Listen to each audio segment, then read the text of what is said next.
দর্শক ভাইরা আমরা চলে আসছি ভালুকা। আপনাদের একটা আজব ঘটনা আজকে দেখাবো। দেখেন এখানে অনেক লোকজন। আমরা সংবাদ পেয়েছি যে 21 বছরের একজন সুন্দরী মেয়ে সে নাকি বিয়ে করছে 13 বছরের একজন ছেলেরে। তো ভাই এই ছেলে আপনাদের কি হয় ভাই? আমার বাইক না হয়। আপনার আপন ভাইগনা? হ্যাঁ আচ্ছা, সে নাকি সম্প্রতি এই সুন্দরী আপুরে বিয়ে করছে। হ্যাঁ বিয়ে করছে। আচ্ছা আপু, আপনার বাড়ি কোথায়? জামালপুর সরিষাবাড়ি। জামালপুর সরিষাবাড়ি। এই পাশে দাঁড়ানো কে? আমার হাজব্যান্ড। আচ্ছা, আপনার হাজবেন্ড। আচ্ছা, তোমার নাম কি? হানিফ। হানিফ। তোমার বাড়ি কোথায়? জামালপুর সরিষাবাড়ি। মানে এক জায়গায় বাড়ি তোমাদের? হ্যাঁ। আচ্ছা আপু, তো আপনাদের মাঝে এই যে প্রেম ভালোবাসা বা বিয়ে হয়েছে, এটা কিভাবে কি হইলো একটু বলবেন? আমি ওকে প্রাইভেট পড়াইতাম। মানে আপনি প্রাইভেট পড়াইতেন এই ছেলেরে? হ্যাঁ, আচ্ছা, তারপরে? প্রাইভেট পড়াইতে পড়াইতে ও আমারে প্রপোজ করে। তো প্রথমে আমি অ্যাকসেপ্ট করি নাই। মানে ও প্রপোজ করছে আপনারে? হ্যাঁ। দর্শক ভাইয়েরা, আপনারা আসলে কিছু বলার থাকলে কমেন্ট বক্সে বলেন। আমার আসলে বলার কোনো ভাষা নাই। মানে সে প্রপোজ করছে আপনারে? হ্যাঁ। তারপরে? পরে আমি অ্যাকসেপ্ট করতে চাই না। পরে ও অনেক রিকোয়েস্ট করছে, ও পাগলামি করে। এই জন্য পরে আমি মানে পাগলামি করে? কিরকম পাগলামি? স্কুলে ঠিক মতো যাইতো না, বাবা মার কথা শুনতো না।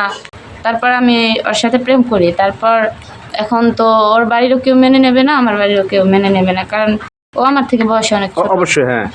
তো যেহেতু আমাকে ভালোবাসে, আমি ওকে ভালোবাসি, এই জন্য বাড়ি থেকে পালিয়ে চলে আসছি।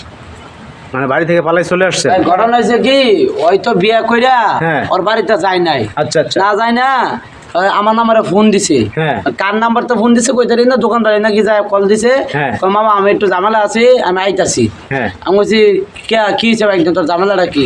মামা কখন যাবো না, আমি পরে কইতাছি আয়া। হ্যাঁ। পরে আমি কিছু আচ্ছা ঠিক আছে আয়।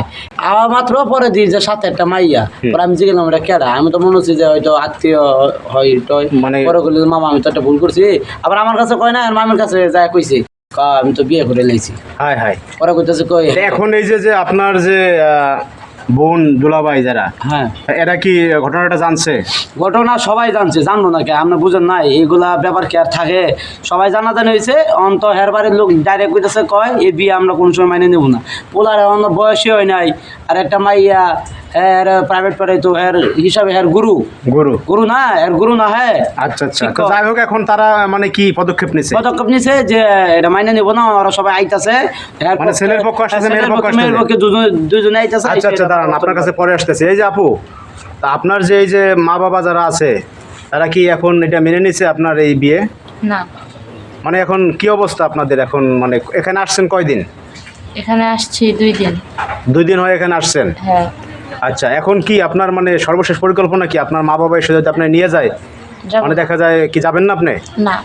মানে সংসার করবেন এই স্বামীর? হ্যাঁ, বিয়ে করছি সংসার করার জন্য। বিয়েটা কিভাবে করছেন? পালাই যাইছি। আচ্ছা, তো যাই হোক, এখন এই ভাই, এখন এই সর্বশেষে এখন মনে করেন যে এই 2 বাড়ির লোকজন আসতে আছে। হ্যাঁ সবাই আইতাছে, আইসে এটা হ্যাঁ বুঝবো না আমরা কি কমো। আমার আপন বাইক না, আমি তো আর পালাই দিতে পারতেছি না। কারণ আমি কি আরে না করতারি? না না না। আমরা তো চলে যা। কারণ হেরা কইতে আমি ফোন দিছি, হেরা কইতাছে কয় যেমনি আছে এমনি থাক, আমরা আইতাছি। হেরা আইতাছে, ওরা বুঝবো। তো দর্শক ভাইরা, আসলে আপনারা দেখেন, ঘটনাটা দেখেন যে বাংলাদেশ এখন কি ঘটতে আছে। মানে এটা অবিশ্বাস্য। এটা আমারও প্রথমে বিশ্বাস হয় না। আমরা সংবাদ পেয়ে ঢাকা থেকে আসছে, দেখেন এখানে মাত্র মানে এর এখন দাড়ি মোচ পর্যন্ত ওঠে নয়, বয়স হচ্ছে মাত্র 13 বছর। সে তার ম্যাডামরে মনে করেন সে বিয়ে করে ফেলাইছে প্রস্তাব দিয়ে। আসলে এ বিষয়ে আসলে আমার কিছু বলার নাই। দর্শক ভাইরা, আপনাদের কোনো মতামত থাকলে অবশ্যই কমেন্টস বক্সে জানাবেন। তাহলে ভিডিওটা এ পর্যন্তই। আসলে সবাই ভালো থাকবেন। আল্লাহ হাফেজ সবাইকে।